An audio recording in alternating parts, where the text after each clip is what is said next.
Шиднүүдийн сургууль 1-р бүлэг. Гэрэлт амин охин гудамжаар уйтгарлан алхана. Яагаад ч юм бэ түүнд хичээл хийх нь залхмаар санагдаж савл хийвэл ид шид хайн сургуульдаа очилгүй дэмий тэндэг болов. Ингэж явааг нь аав ээж нь мэдвэл гонсоохол байх. Гэвч түүнд энэ амьдрал утгагүй санагдаад хаашаа ч юм бэ нисээд явчмаар болох учраа өөртөөгөө адилхан бодолтой хэн нэгнийг хайн ийхүү бидэрч яваа байж магадгүй. Тэр хоорондоо ярилцсан яваа хэсэг хүүхдийг ажин тэдэнд яагаад ийм их ярих сонирн байдаг юм бол би биенийхээ ам руу орчих шахах юм гэж бодон суулаа. Жихвчний хөгжим сонсон хажуугаар нь өнгөрөх хүүг энэ орчлонгоос тасарч өөрийнхөө ертөнцид байх дуртай байх нэ гэж оншлоод цүнхээ өөрн дуртай дургүй босон алхлаа. Түүний гэртээ ирэхэд ээж нь хоол хийчихсэн урдын янзаараа инээмсэглэн огтов. Ээж нь охиноо ойрд дуугаа хураан явх болсныг анзаарсан ч асууж шалгаасангүй. Охин минь гараа угаагаад хоолоо идгэж зөөлөн хилээд тогооныхоо тагийг авахд амттай шүнлэний үнэр сэнхив. Гэрийнхэн нь бүгд л түүнийг Амина гэж дуудана. Яагаад ийм дуудах болсныг ч тэр сайн мэддэггүй байлаа. Ер нь ч мэдээд ч яах билээ. Хоолоо идчихээд өрөөндөө орон хувцаа ийш тийш шидлэв. Эмх замбраатай байх гэж хичээгч зүдэргээтэй санагдах болжээ. Орон дээрээ хэвтэн утсаа аван дуртай дуугаа сонсохоор чихэвчээ зүүн нүдээ анив.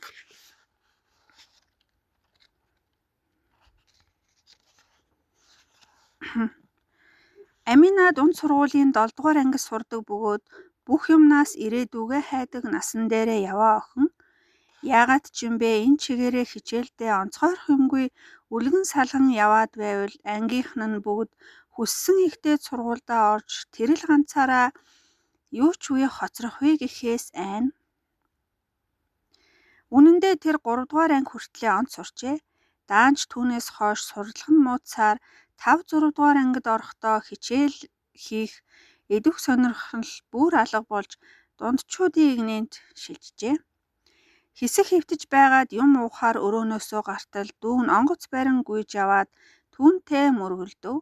Онгоцныхоо нэг далавчийг хугалж орхиод уйлан гомдлох дүүдээ хэлэгч үг олдсонгүй. Замаас хол явхад яадаг юм бэ гэж уцаарлаад хоолны ширээний ард очиж суув. Ээж нь байр байдлыг нь хараад толгойс ихсрэв. Дүүг нь аргад нь нулимсыг нь арчаад ээж нь маргааш өөр гой тоглоом авч өгье. За юу миний хүү гэхэд дүү нь даварч ийм ч юм аавн шүү, тийм ч юм аавна гэхэн сонсогдоход дургүйхэн суув. Ээжээ та яах гэж наадахаа эрхлүүлж байдаг юм? Наадах чинь сургуульд ороод хичээл мөн хийх байх та. Тоглохоос өөр бодох юм алга гэхэд за чамаас л дээр хүн болно. Чи өөрийнхөө байж байгааг хар. Өдий том болцоход өмднийхөө ураг хайгч оёод өмсчих чадахгүй. Хувцас хунраа ч ихвэ тавьчихгүй гэж өглөхэд Амина дуугүй л суув. Хоолж дуусны дараа Амина аяг тавгаа угаах гэж байгаад нэгийг алдаад хагалчихв. Ээжигээ мэдхээс өмнө хагархайнуудыг хогийн сав руу бушуухан чулуудаад дээрээс нь цаас хайж өнгөлн далдалж амжив. Ээж нь угаасан юмаа гаднаас оруулж ирэнгээ. Гадаа хүүтэрч байна шүү. Амина маргааш дулаан хувцаслаж яваарай да. Ганган хүүхэн хавар намар гихчээр дотуураа зузаа өмсгүй нэмгэн торкото гүйчгэвдээ гэж өглөх нь яршигтай санагдана. Тэр аягаа угааж дуусаад өрөөндөө орж чихвчээ зүүн дуртай дуугаа дагаж өглөх гэж оролдлоо. Гэвч удалгүй уйдан уцаа хойш нь тавиад дэвтэр номоо дэлгэн харлаа.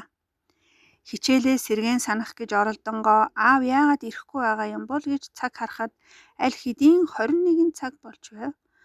Уг нь цагийн хүрд үзнэгээд их л яарч ирдэгсэн хэмээн аавыгаа үг илв. Аав нь охинтойгоо ээжээс нь илүү үг хэлээ ололцдог бөгөөд сонин хачин үлгэр домог их ярьж өгдөг ажээ. Удалгүй хаалга дугарахад баярлан өрөөнөөсөө гүйн гарвал аавынх нь хөмсөг сормоос сандчихсан яг л өвлийн өвгөн шиг тор дүүрэн юм барин мишээсээр орж ирэв. Ааваа гэж гүйн очиж өнсүүлээд Цүнхийг нь авангаа хөмсгөн дээр нь тогтсон цанг хуруугаараа буулгахад аав нь охиноо эрхлүүлэн "Өө, миний охин өнөөдөр юу хийвдээ?" гэд гадуур хүрмэн тайллаа. "Үгүй яах вдээ, гадуур дэмий тэнээ" гэснээ амаа барьж "Үгүй хичээлдээ яваад л" гэд тэгээд ирээд бас л хичээлээ хийж байлаа. Гэхэд аав нь инээмсэглэн "За тэгвэл түрүүнээс хойш хэр их хичээл хийсний шалгадаг юм билүү?" гэж цаашлуулав. "Хэрэггүй, би дараа үзүүлье. Харин та одоо хоолоо ид" гэд өрөө рүүгээ шур хийв. Хаалганы цаанаас чих тавихад аав ээж хоёр нь гангар гонгорхийн түүнийг айл хэдий мартсан бололтой байхаар нь санаа амран дэвтэр номоо цүнхэндээ чихэж зурагтаа асаалаа. Түүний дуртай кино амьд өгтлүүд гарч байв. Энэ киног ээж нь битгий үз, муухай цуснаж гарсан. Би биенээ байнга л алж байдаг гэж хорьсон боловч тэр үсээр л байлаа. Өөр юу ч үзэх билээ дээ. Сонирхолтой юм юу ч гарахгүй юм чин гэж бодон орон дээрээ хүнжлөө нүмрэн хэвтлээ. Үнэн дээр түүний өрөө сэрүүвтер байв. Гэр хорооллын байшингууд үйл болохоор бүгд л иймэрхүү байдаг байх гэж бодно. Тийм ч учраас хүнжлөө нүмрэн хэвтэх дуртай байв. Ээж нь удахгүй орон сууцанд орноо гэдэг ч хурааж хуримтлуулсан мөнгө байхгүй болохоор энэ бол зүгээр л сэтгэл зассан үг гэж бодно. Гэхдээ л нэг өдөр шинэ орон сууцанд ороод халуун ус дүүргэсэн вананд өдөржин хэвтэж үзгсэн гэж мөрөөднө. Одоогоор энэ түүний хамгийн том хүсэл нь байж магадгүй. Хэдэн өдрийн дараа Амина хичээлээсээ хоцроод яарангүй явхдаа нэг хүүхдийг шүрэгчхөв.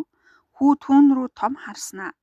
"Замаа харж яваач" гэж уурлан цүнхнээсээ унсан бор хавцтай тэмдэглэлийн дэвтрээ газраас авахаар тонгойв. Гимссэн охин "Алив би аваад өгье" гэж яаран бүхийхдээ дахиад л түүнтэй мөргөлдчихөв. Өнөөхөө энэ удаад хөмсгөө атируулсангүй. Тэгш цагаан шүд гаран инээмсэглэж "Зүгээр дээ, чи хүчтэй энергитэй юм. Миний толгой сая цахилгаан зохиулах шиг л боллоо" гэд дэвтрээ шүүрэн авч цүнхэндээ хийхэд түүн дээр "Шидэднүүдийн сургууль" гэж тодоос тод бичсэн байх нь нүдэнд тусав. Нэг мэдэхэд Амина өнөөх дэвтрийг гартаа барьчихсан гайхшран "Энд яагаад ингэж биччихсэн юм бэ? Чи үнэхээр шидэдний сургуульд явдаг юм уу?" гэж түүнээс шалгааж байлаа. "Үгүй дээ. Чи юу ярина вэ? Тийм сургууль байдаг гэж би л сонсож байгаагүй" гэснээ өнөөхөө За би явлаа, баяртай" гэж зүнхээ өөрөн цааш эргэв. "Нэг л юм нуугаад байна да" гэж Амина сэжиглэн булан тойрох түүний араас дагахаар шийдлээ. Ангийнхан хүүхдүүд араас нь дуудан хичээлээсээ хоцорлоо. "Явахгүй юм уу?" гэж орилоход Үгүй, та нар явж бай" гэд хүүгийн хойноос яг л тагнуулт шиг мөрдөнгүйлээ. Өвлийн гудамжны өнцөг буланд томчууд угаацаасгаж, үн саасгаж, бохир дээгүр гიშгхээс ч санаа зовсонгүй араас нь дагсаар гол нь хальтарч унжил болохгүй юм шүү хэмээн хичээж бас хашааны араар нуугдахаач мартсангүй. Өнөөхөө явсаар нэг хашааны гадна ирэн зогсов. Тэр лав гэр нь бололтой. Гэхдээ тэр ийш тийш сэм ажаад хүн аргахдахгүй байгааг мэдээд гинэт хаалгыг нэвтлээд орчих шиг санагдав. "Юу болох нь энэ вэ? Би хий юм хараад байна уу?" гэж охин эргэлдсэн ч өнөө хашаанд дөхөн очоод завсраар нь харвал хүү байшингийнхаа хаалгыг онгойлгохоор довжоон дээрээ зогсож байв. Гэтэл охины урдаас нохой дайраад өнхөлцгийг нь хаалчих шахлаа. Цочсонд бол өнөө хүү харчих байх гээд буцан humгүй гүйлээ. Гэртээ ирэхэд ээж аав хоёр нь эзгүй дүүн цэцэрлэгтээ явчихсан байв. Хичээлээ дассныг нь анзаарах хөнгөө болохоор санаа амрав. Тэгээд дараагийн удаа утсан дээрээ бичлэг хийж баримтжуулж аваад шалгаандаа гэж шийдээд өнөө хүүгийн тухай бодсоор л байлаа. Гэр нэг л нам гүм санагдав. Тэгээд эргэн тойрноо анзааран хэсэг зогслоо. Дараа нь гутлаа тайлан үүдэн дүлдэн тавч göмсөн өрөө рүүгээ явж яснаа болон гал тагоондоо орж сандал дээр цүнхээ тавин ямар нэг амттай юм ээж нууж уу гэж хайж эн тентхийг онгичин үзлээ. Бүхий л газрыг үзсэн боловч тэр ганц чихэр ч онсонгүйд сэтгэл гонсойж утсан дээрх дуртай аялгуугаа сонсон ширээдэрлэн хөвтлээ. Гадаа цус будран орж байгаа нь цонхоор харагдана. Цасан ширхэг бүр өөр хэлбэртэй байдаг гэсэн өгүүлбэр санаанд нь орж ширтэж байтал нэг мэтгэд унтчихсан байв. Зүүдэндээ тэр өнөө хүүг олж харлаа. Хүү түүнд сарнай авчирч өгөв. Тэгээд худлаа ярьсанд минь уучлаарай гэд хацар дээр нь үнсчихв. Амина ичингүйрэн хацраа арчин түүн рүү харж тэгвэл нээрэн шидэднүүдийн сургууль гэж байдаг юм уу гэж лавлан асуулаа. Тийм ээ гэж хүү толгой дохив. Гайхалтай гэж бодон инээмсгэж байтал ширээнээс гулсан унаж амттай зүүднээсээ сэрчгэв. Босон суугаад зүүднийхээ тухай эргцүүлэн бодож байтал гадаа айл хэдийн харанхуй болж дүүгээ цэцэрлэгээс нь авах цаг өнгөрчихсөн байлаа. Яаран толинд харан үсцэлсээ янзлан ороолтой шүүрэн авч ороогоод гэрээс гарan гүйлээ. Арай гэж хаалгаа төгччгээд гудамжинд гартал хүүхдүүдээ цэцэрлэгээс авсан хүмүүс эн тэндгүй яваа харагдахад хөөрхий дүүм нь ганцаараа үлдээд ихчтэй гомдож байгаа даа гэж бодон хамаг хурдаараа гүйлээ. Гэтэл дахиад л өнөө хүү зам хөндлөн гарч яваа нүдэнд тусав. Хин гэдэг юм бол ядаж нэрийг нь мэддэг бол араас нь дуудахгүй юу гэж алмайран зогсох хооронд өнөөхөн зам хөндлөн гарч гүйн одлоо. Гартаа ямар нэгэн барьсан байхыг нь харуул дэлгүүр ороод явж байгаа бололтой. За энэ удаа чамтай уулзч чадсангүй. Дүү минь хүлээж байгаа болохоор яарахгүй бол болохгүй гэж бодон хурдаа нэмлээ. Шидний сургуулийн хүүхэдтэй ийм ойрхон амьдардаг байж яагаад одоо болтолд анзаараагүй юм бол гэж дотроо гайхширна. Цэцэрлэгт ирэхэд дүү нь хүлээж зөксөн шинжгүй хідэн хүүхэдтэй тоглож байхыг үзээд санаа амрав. Маргааш өглөө нь Амина аав ээжигээ ажилдаа явах цуг гарлаа. Ээж аав хоёр нь гэр бүлийн жижигхэн тэрэгтэй түүгээрээ өглөө болгон дүүг нь хөргөж өгөөд дараа нь ажил руугаа явдаг байв. Гэхдээ Аминагийн сургууль гэрээс нь хэдхэн алхмын зайтай учир алхчихна. Энэ удаа охин аавынхаа машиныг булан тойрмогт чиглэлээ өөрчлөв. Өнөө хүүгийн гэр энүүхэнд учир тийшээ явхаар шийджээ. Гэхдээ хоцорчихсон бол яана? Тэр аль хэдийн хичээлдээ явчихсан болов уу гэж санаа зовнин алхаж байтал хүү яг урдаас нь зүнхээ үрсээр гараад ирэв. Тэр өөрийнх нь үеийн болов уу гэмээр харагдаж байгаа ч аль хэдийн том хүн шиг хигжүүн зан гаргах нь их дүүцэл төрүүлнэ. Хүү автобусны буудлын дээр ирэн зогслоо. Тэгэхээр автобусаар явдаг байх нэ гэж бодон Амина зузаан ногоон оролтондоо хамраа шургуулan танигдахгүй хичээн холоо сажин зогслоо. Аз болоход түүнд автобусны мөнгө байгааг саналаа. Ингээд түүнийг даган автобус нь суучхав. Хүү явсаар хамгийн арын суудалд суугаад чихвчээ гарган ямар нэг юм сонсож эхлэв. Түүнд бусдаас ялгарх юм алга. Өчигдөр би арай буруу харсан юм биш байгаа гэж эргэлзэн байн түүнийг ажиглаж яв. Удалгүй хүүгийн буух газар ойртож байгаа бололтой чихвч энэ тэрэ цүнхэндээ хийгээд хаалганд төглөө. Охин урд нь ийм хол явж үзээгүй учраас автобус яг хаана ирснийг сайн мэдэхгүй байлаа. Хүүг даган буугаад хэд алхтал урд нь харж байгаагүй хашаагаар хүрээлэгдсэн яг л цэргийн анги шиг нууцлымгтмал цэмцгэр барилга үзэгдэв. Өнөө хүү татгаш нэвтрэхдээ ямар нэг үнэн л хүзүүлж байв. Тэгэхээр энэ нөгөө шидтнүүдийн сургууль юм болов уу гэж Амина эргэн тойрноо харлаа. Тэрээр баяр хөөрөөр бэлхэн шуудхан явж очин үүдний хамгаалагчаас энэ юун газар болохыг лавлан асуулаа. Гэтэл энд гадны хүн орж болохгүй. Энэ бол цэргийн сургууль гэхээр өөр юу ч хэлсэнгүй. Хамрынх нь үзүүрийг хавчих шахам хаалгаан тас хийтэл хаачхав. За яах вэ? Би нэгэнд олсон юм чин энэ сургуулийг судландаа гэж шийдээд сургуулийн урт дахь бяцхан цайны газарт орон аяга аарц авах дэлмаар дулаацсан суулаа. Тэр сургуулиас ганц нэг хүн орж гарах жирийн хүмүүсээс ялгарх юм алга.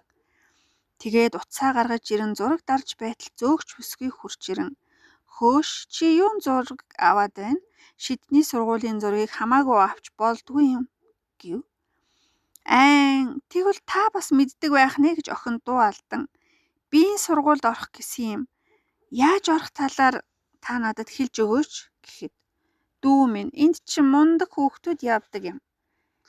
Чамд ямар нэг онцгой авьяас байгаа юу гэж урдаас нь томжргүй асуув. Амина хэсэг бодлогширсноо. Бараг л байхгүй гэж толгоогоо сэгсрэв. Тэгвэл энэ тухай мартсан чин дээр энд удаан байж болохгүй гэд хөөгд гаргачихв. Ямар муухай ааштай юм гэж охин малгайгаа өмсөн гадан зогсон. Гадаа хүйтэн байсан учраас удаан зогсож чадсангүй автобусны буудлал руу алхав. Тэр хүүхэд хан нэвтэлдэг эд шидтэй байсан. Гэтэл надад юу ч алга. Бурхан минь миний сонирхлыг татах ганц юм гараад ирэхээр яахаараа би тэнцдэггүй байна гэж бухимдсаар гэртээ ирлээ. Өнөөдөр хичээлээ дассныг нь багш ээжт нь хэлсэн бололтой. Түүнийг ирэхэд дуруугүй загнаж гарлаа шүү. Чи чинь юм сурах үнэ үгүй юу гэдэл ээж нь бууж гарав. Амина мэдгүй би энэ сургууль сурмааргүй байна. Өөр сургууль сурмаар байна гэж хэлчихээд өрөөндөө ороод хаалгаа төгччихв. Ээж нь үгүйсээр л хоцорлоо. Хүссэн сургуульдаа тэнцэхгүй гэж бодохоор зухалдаж энэ хорвоо дээр амьдраад байх алга гэж сэтгэлээр унав. Гэхдээ аав ямар нэгэн арга цааж өгч магад гэж ээжээсээ аав хизээ ирэх юм бэ гэхэд мэдгүй гэр орны ажил жаахан ч болов туслаад өгдөг болоосай би гэдэг хүн энэ бие хэд хуваах болж байна гэж өглөн мах хөшөглөж байхыг хараад гинэт ээжигийн өрөвдлөө. За ээжээ би ногоо харилгая гэд төмс ногоогоо шүүрэн ав. Тэгмээрсэндээ гэх шиг ээж нь юм дуугарсангүй. Танийга дандаа гомдоод байдагт уучлаарай гэж хэлмээр байсан ч димийл явган сандал дээр суун дуугүйхэн төмсөө хасиллаа. Гэтэл аав нь гаднаас ороод ирв. Арилгаж байсан төмсөн шууд хаяад ааваа гэж гүйж очин тэрч авлаа. За миний охин өнөөдөр юу хийвдэ? Хичээл ном дажгүй юу гэж аав урдын адил асуугаад намайг үнслээ. Харин ээжийг ямар нэг юм хэлэх гэхэд нь би хурууга уруулдаа хүргэн чиш гэж гуйлаа. За яах вэ гэд ээж амаа хамхин намайг матхаа болов. Аава танаас асуух юм байна. Та миний өрөөнд ороод ирээч гэж хөтлөн өрөөндөө оруулаад хаалган халаа. Тэгээд шидэтнүүдийн сургууль байдаг тухай ярьж гарахад аав гайхсан ч ороолтоо тайлангаа над руу нухацтай хараад охин минь дээ тэнд шилдгүүд л ордог юм. Даанч бид жирийн хүмүүс шүү дээ гэж харамсангүй өнгөөр хэлв. Тийм үү? Та бас мэддэг байжээ? Өмнө нь надад хэлэхгүй яасан юм бэ? Би тэр сургуульд ормоор байна гэж хошуугаа өнжүүлэн доош харахад аавд хэлэх үг олдохгүй бололтой гараад явчв. Мэдээж энэ боломжгүй гэдгийг надад тайлбарлахаас залхсан байх л да. Гэхдээ яагаад ч би тэнд байх ёстой юм шиг л санагдаад байв. Удалгүй зуны амралт эхэлж би өвөө эмээ дээрээ очихоор боллоо. Нэг хэсэгтэй л шидтнүүдийн сургуулийн тухай мартсан байлаа. Мартахгүйгээд ч яах вүлээ дээ. Өвөөгийнх маань Архангай аймгийн их тамир суманд байдаг. Тэнд тайхар чулуу гэж том хад байдгийг олон хүн мэднэ. Нэг удаа би уйдаад тийшээ явж очлоо. Уг нь үргэлжил хүн их байдагч бороотой байсан болохоор ил хул байв. Тэр дээр байдаг хүмүүсийн нэрсийг нь уншин алмайр нь явж байтал нэг чулууны ард шидтэн гэсэн үг харагдах шиг болоход дөхөн очиж сайтар харвал шидтнүүдийн сургуульд ороход их тус боллоо. Баярлалаа танд гэж бичсэн байв. Энэ юу гэсэн үг вэ? Тэгэхээр энэ чулуунд ч бас увдис шид байдаг байх нэ гэж бодон баярлаж ямар нэг гарц олдох юм шиг санагдан эргүүлэнд хориулан сайтар шинжин алхав. Гэвч юу ч олж харсангүй. Өдөржин эргэлдээд ядарч гэртээ харьлаа. Гэртээ ороутал эмээ хоолоо эд миний охин гэж хэлхийг жигтийнхээ хажуугаар өнгөрөөгөөд бушуухан л ядарсандаа унтаж орхисон байв. Гадаа хүйтэн чихтэй гэрт дулаахан галын элч араас төөнхийг мэдрэн. Гэтэл гинэт Амина гэх дуу хоолой хаа нэгтэйгээс сонсогдлоо. хэн нэгэн дуудаж байгааг мэдээд эргэн харвал цагаан хувцастай өвгөн нь зогсож байв. Ямар сонин хувцас өмссөн өвөө вэ гэж бодонгоо яасан өвөө гэхэд чи шидэтнүүдийн сургуульд орж чаднаа. Чамд тийм авьяас чадвар бий охин минь гэхэн тэр. Би баярлсандаа очоод тэврээд авлаа. Тэгээд яаж гэж лавлав. Өнөө өвгөн инээмсэглэн хоёр гараас минь атхан дулаахан юр бусын мэдрэмж төрж нэг хэсэг л ид шидэд автсан мэт ямар нэг эрчим хүч бие рүү минь урсан орохыг мэдрэв. Энэ бүхэн хичнээн удаан үргэлжилсэн юм бүү мэд нэг л мэдхэд сэрчхв. Гэтэл энэ зүү дэжээ. Гэхдээ тэр өвөө яагаад намайг шиднүүдийн сургуульд орж чадна гэсэн юм бол гэж гайхан орондоо хэсэг хөвтлээ. Энэ явдлаас хойш би шүн болгон зүүдэндээ хан нэвтлэн гарч хажуугийн айлууд юу хийж байгааг хардаг болов. Үнэн дээр би биеэсээ гардаг чадвартай болжээ. Зүүдэнд ирсэн цагаан хувцастай өвгөн увдас чадлаа хайрлсан бололтой. Дараа нь дахин тайхар чулуун дээр очлоо. Хүсэл биелүүлэгч тэрхүү аврах чулууг илж үзтэл гинт дотор нь яваад орчив. Хэдий бие минь гадна талд нь зогсож байсан ч хий биеэрээ дотгошоо нэвтэрчээ. Энэ зүүд биш байгаа да. Харин тэр хадны түүх хэсэг нь хүндий юм. Тэнд нөгөө цагаан хувцастай өвгөн сууж байлаа. Намайг наашир охин минь гэж дуудахад би инээмсэглэн явж очивол гараас минь атгав. Би чиний дээд өвгчин байна охин минь. Надаас айх хэрэггүй. Цаг нь болоод л би чамд өөрийн чадвараа шилжүүллээ. Одоо чи шидтнүүдийн сургуульд очиж шалгуулж болноо. Чамд бүх ур чадвараа өглөө шүү гэхин тэр. Баярлалаа өвөө. Би таны итгэлийг алдахгүй гэж хэлэхдээ нулимс минь өөрөө ирэхгүй бөмбөрөн урсж байгааг мэдэрч байв. За охин минь явдаа. Өвөөтэйгөө уулзмаар байвал энд ирж байгаарэ гэж хэлэхэд сэтгэл догдлон айж гайхах зэрэгцэн нэг мэдхэд л гадна зогсож байлаа. Энэ бүхэн хормын дотор болоод өнгөрчээ. Холгүйхэн хідэн хүн хат тойрон яваа нь үзэгдэв. Тэд юу ч анзаараагүй бололтой. Би санаа амран бушуухан шиг л гэртээ харин юм хумаа цуглуулв. За эмээ өвөө та хоёр сайн сууж байгаарай. Би хот явахгүй бол болохгүй болчлоо. Удахгүй хичээл ч орно. Надад бэлдэх юм зөндөө байгаа. Гэхдээ надад унаа олоод өгөөч би яаж явах вэ гэхэд өвөө гайхсан ч аймгийн төв явах унаа сургалахаар гарав. Удсан чгүй сайн хүн санаагаар гихчээр хажуу айлын зориг ах төв орох гэж байжээ. Ингээд зориг ахын мотоциклны ар суугаад би баяртайгаар гэрлүүгээ явсан юм да. Охин минь сайн яваарай гэж эмээ өвөө хоёр араас минь сүүргэн үтлээ.